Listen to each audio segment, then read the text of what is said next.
Hello and welcome back to my channel. Today I have got for you my spring to be read list. There's a huge pile of books. I very nearly dropped them. I'm going to crack on and tell you the first one. Let me just put them down.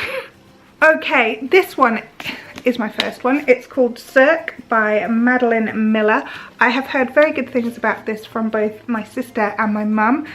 Right, I'm just going to read you like a little bit of the blurb from each of these books because there are so many books, so I'm not going to be able to get through all of them. This one says, in the house of Helios, god of the sun and the mightiest of titans, a daughter is born.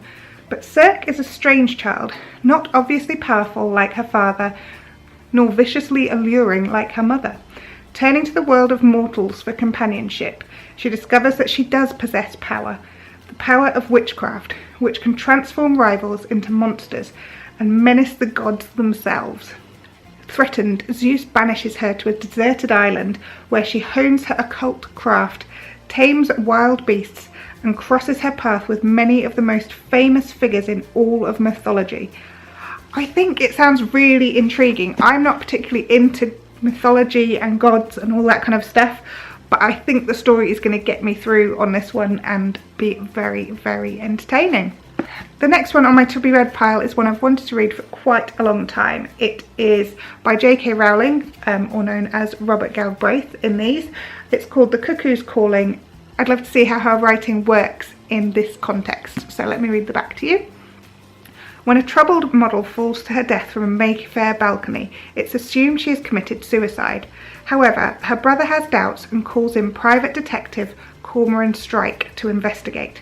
Strike is a war veteran, wounded both physically and psychologically, and his private life is in disarray. The case gives him a financial lifeline, but it comes at a personal cost. The more he delves into the young model's world, the darker things become, and the closer he gets to terrible danger. I mean, it sounds amazing. I love a good crime novel. I am surrounded by them here. My grandma loved a good crime novel too.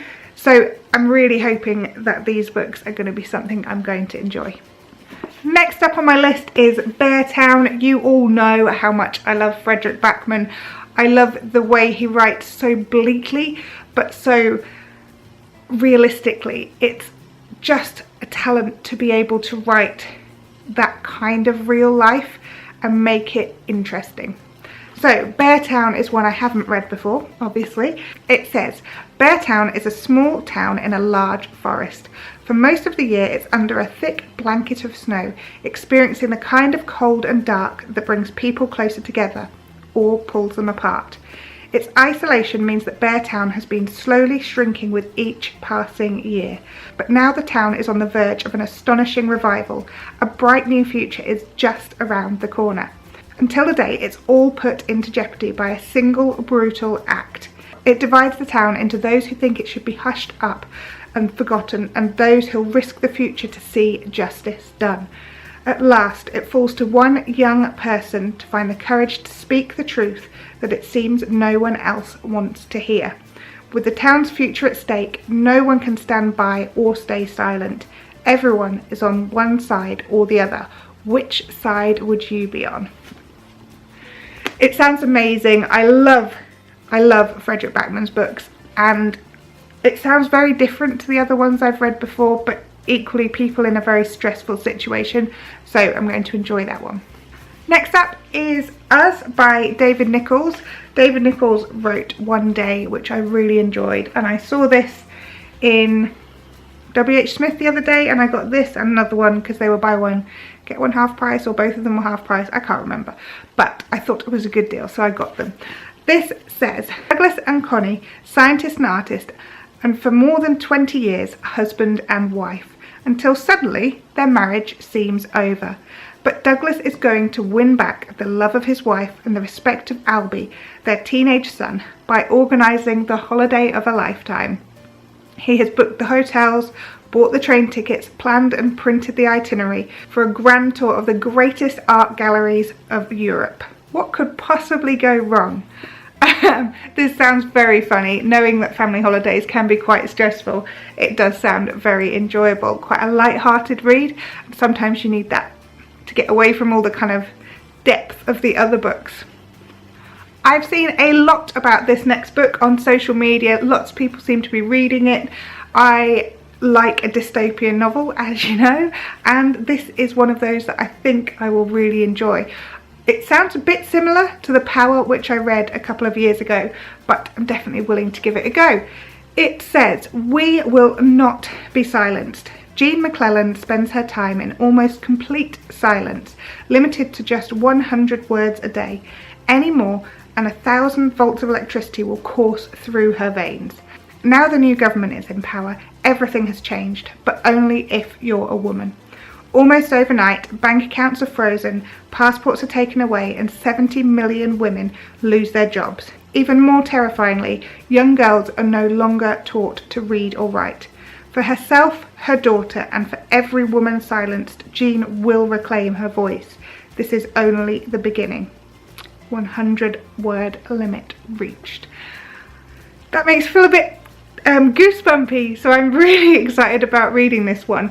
I like this kind of, I don't know what it is about a dystopian novel that I really like, but it's something about the fact that it could happen, you know, very Handmaid's Tale-y, a bit also The Power with the whole electricity thing, but it just sounds, yeah, sounds like something I will really enjoy reading, although be quite petrified about the realities of it as well.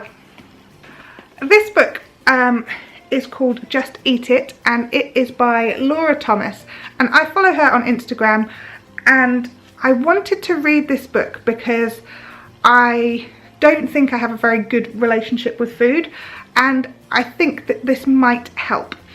So it's about how intuitive eating can help you get your shit together around food. I need to do that, so I thought I'd read it. It says on the back, "Have you ever been on a diet, spent time obsessing about your body when you could have been doing something useful?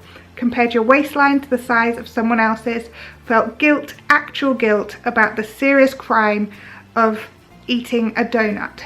You're not alone."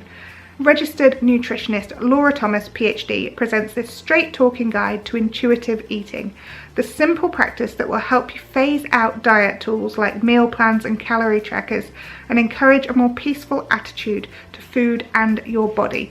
I need a more peaceful attitude to my food and my body. So I am really looking forward, I think, to reading this. It's quite a big book, so I think it's one I might dip in and out of as opposed to kind of binge reading like I would read any other book. Next up is one that my mum has recommended. It's called The Fifth Season, Every Age Must Come to an End by N.K. Jemisin. This is the way the world ends for the last time. It starts with the great red rift across the heart of the world's sole continent, spewing ash that blots out the sun. It starts with death, with a murdered son and a missing daughter. It starts with betrayal and long dormant wounds rising up to fester. This is the stillness, a land familiar with catastrophe, where the power of the earth is wielded as a weapon and where there is no mercy. Sounds a bit brutal. This is a trilogy. I've got all of them. My mum has read them so fast, so I am guessing that they are incredibly good, powerful books. Next up is Fierce Fragile Hearts by Sarah Barnard, and I really enjoy her writing style. It's young adult fiction, and it's just easy to read but really easy to relate to as well. It says, "This time around I'm going to be so much better. I'm going to prove to them that it was worth waiting on me." 2 years after a downward spiral took her as low as you can possibly go, Suzanne is starting again. She's back in Brighton, the only place she felt she belonged, back with her best friends Caddy and Rosie, but they're about to leave for university. When your friends have been your light in the darkness, what happens when you're the one left behind? So this is a sequel to Beautiful Broken Things, which is the book that I've really enjoyed before. I'm going to really enjoy getting to know the characters again. I might have to read the first one again just to get into the second one, if that makes sense. And the final book I've got on my to be read list is Always and Forever, Lara Jean. And this is the third and final one in Jenny Hand's trilogy. And I've just finished reading the second one. They're really light-hearted, really easy to read, young adult fiction, not too angsty, all about falling in love and that kind of the way you feel when you fall in love when you are young, 17, 18, how kind of you fall in love so passionately and so thoroughly. And I will enjoy reading this one. It says, life is good for Lara Jean. She's head over heels in love. Her dad's finally getting remarried and her sister Margot is coming home for the summer. But change is looming and Lara Jean can't ignore the big life decisions she has to make. Where she goes to college for one, because that would mean leaving her family and possibly the boy she loves behind. When your heart and your head are saying two different things, which one should you listen to? I like that style of book, and I actually think that kind of useful advice about heart and head and which one to follow is really good, especially at that sort of age. Let me know what you have on your to be read list. I would love to know. I'm hoping that I can get through most of these this spring, but I do have quite a big pile of books upstairs and I ordered some more yesterday. I've got to stop spending money on books. I hope you've enjoyed this video and I will see you again soon. Alright, bye.